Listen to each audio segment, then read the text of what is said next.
దుర్యోధనుడి వంటి వాడైతే ఏమని ఆలోచిస్తాడంటే 5గురికి ఒక్క ఇల్లాలు సంభవమా, ఆవిడ వల్లే గొడవలు తేవచ్చు. అందుకే నారదుడు జాగ్రత్త పడ్డాడు, ఆ గొడవలు రాకుండా ఎలా ప్రవర్తించాలో కట్టుదిట్టం చేశాడు.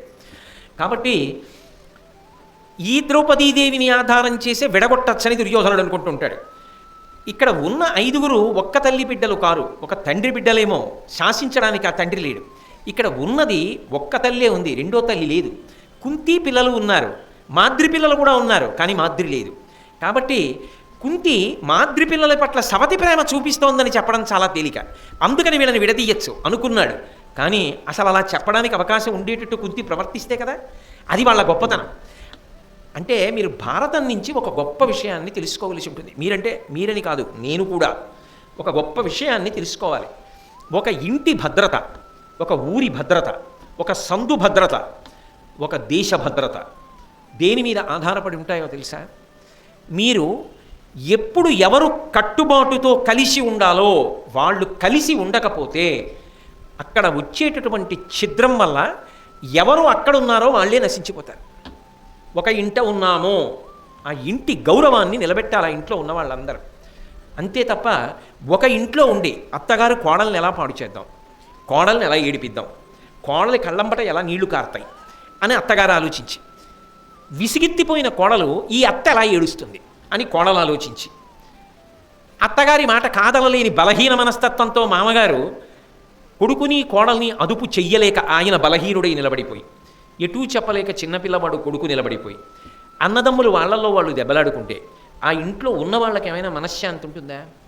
కలిసి తింటారేమో, కలిసి ఇంట్లో పడుకుంటారేమో, ఆ ఇల్లు ఆదర్శం అవుతుందా? ఆ ఇంట్లో ధైర్యం ఉంటుందా?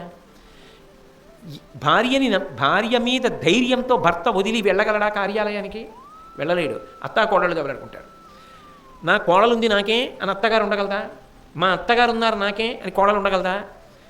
నా కొడుకులు కోడళ్ళు ఉండగా నాకే అని తండ్రి ఉండగలడా? ఆ ఇంట నిజంగా ఎలా ఉండాలి? అందరూ కలిసి సంతోషంగా ఉండాలి. ఎందుకు ఉండలేకపోతున్నారు అంటే ఒక్కటి బాగా జ్ఞాపకం పెట్టుకోండి. ఈ మాట అన్నందుకు మీరు నన్ను సహృదయంతో అర్థం చేసుకోవాలి. ఈశ్వరుడు సమస్యలకు సృష్టికర్త కాడు. ఆయన ఏ సమస్యని ఆయన సృష్టించలేరు. మీరు సంతోషంగా ఉండండి అని సాధ్యమైనంత పెద్దది చేశాడు కుటుంబాన్ని. నేను ఒక్కడని. తరువాత నా భార్య వచ్చింది, నాకు 2 పిల్లలు పుట్టారు. ఆ తర్వాత నాకు అల్లుడు వచ్చాడు, నాకు కోడలు వచ్చింది, ఇటు బియ్యాలరు వచ్చారు. నిజానికి నేను ఎంత బలపడ్డాను జీవితంలో? నేను ఒక్కడిని, ఇద్దరం అయ్యాం, ఇద్దరం నలుగురం అయ్యాం, నలుగురం ఆరుగురం అయ్యాం, ఆరుగురం 10 మంది అయ్యాం, 10 మంది మనవలతో కలిపి తామరతంపరగా ఎంతమంది అయినా అవుతాం. అందరం ఒక్కటే. వాళ్ళు వేరు మేము వేరని అనుకోకపోతే, ఆ సంకుచిత మనస్తత్వం నీ ఎందు ప్రవేశించకపోతే, ప్రేమగా మనందరం ఒకటి అని కలిసి మాట్లాడుకోగలిగినటువంటి లక్షణం అబ్బితే, ఒక్కొక్కరు నీ వయసు పెద్దదవుతున్న కొద్దీ ఎంతమంది నీ పక్కన నిలబడడానికి వస్తున్నారు.